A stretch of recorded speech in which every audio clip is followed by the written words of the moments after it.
Hi everyone. Third day discharge అయ్యాను కదా. ఇంటికి వచ్చేసరికి అమ్మ వాళ్ళు నాకు ఇచ్చిన సర్ప్రైజ్ ఏంటంటే, వాళ్ళు ఏంటంటే ఎర్లీగా వచ్చేసారు. నేను అనుకుని ఏదైనా పనులు ఉంటాయి అనుకున్నాను.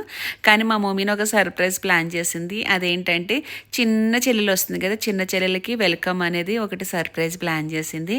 Thank you so much mummy. ఉన్న కొంచెం టైంలోనే చాలా బాగా డెకవర్ చేసావు. Thanks a lot.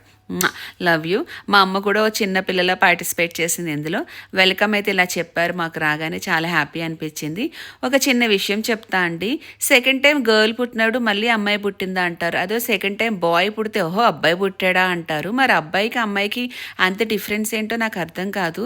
గర్ల్ అయినా బాయ్ అయినా బోత్ ఆర్ ఈక్వల్ అండి తల్లిదండ్రులకి. ఎవరు పుడతారనేది తల్లిదండ్రులకు తెలియదు కదా అండి. ఒక డాక్టర్కి మాత్రము తెలుస్తుంది లోపల జెండర్ ఎవరు అనేది. కానీ వాళ్ళు చెప్పరు.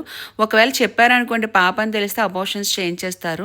అందుకని చెప్పి మన ఇండియాలో బ్యాన్ చేశారు. దయచేసి ఇట్లా అమ్మాయి అబ్బాయి అని సపరేట్ చేయకండి. ఇద్దరిని ఈక్వల్గా చూడడానికి ట్రై చేయండి. కొంతమందికి ఏంటంటే ఇద్దరు అబ్బాయిలు పుడతారు, కొంతమందికి ఇద్దరు అమ్మాయిలు పుడతారు, కొంతమందికి పాప బాబు పుడతారు.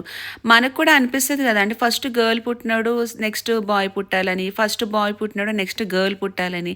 కానీ దేవుడు ఇవ్వాలి కదా, అది మన చేతుల్లో లేదు. అండ్ ఇంకొక విషయం ఏంటంటే గర్ల్ పుట్టాలన్నా బాయ్ పుట్టాలన్నా అది హస్బెండ్స్ క్రోమోజోమ్స్ బట్టి వస్తుంది. కానీ అందులో లేడీస్ ప్రాబ్లం అయితే ఏముండదండి. దయచేసి ఒక్క విషయాన్ని అర్థం చేసుకోండి. గర్ల్ అయినా బాయ్ అయినా బోత్ ఆర్ ఈక్వల్ తల్లిదండ్రులకి. వాళ్ళని పెంచడం తప్పదు, వాళ్ళకి ఒక మంచి జీవితాన్ని ఇవ్వడం తప్పదు. రేపనే రోజు వాళ్ళు ఎలా ఉంటారో మనకు తెలియదు.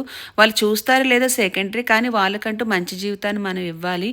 అదే తల్లిదండ్రులుగా మన బాధ్యత. పిల్లల్ని అంటే అంటాం కానీ పిల్లల తలరాతలు అయితే మనం కనలేము కదా అండి, తెలుసుకోలేము.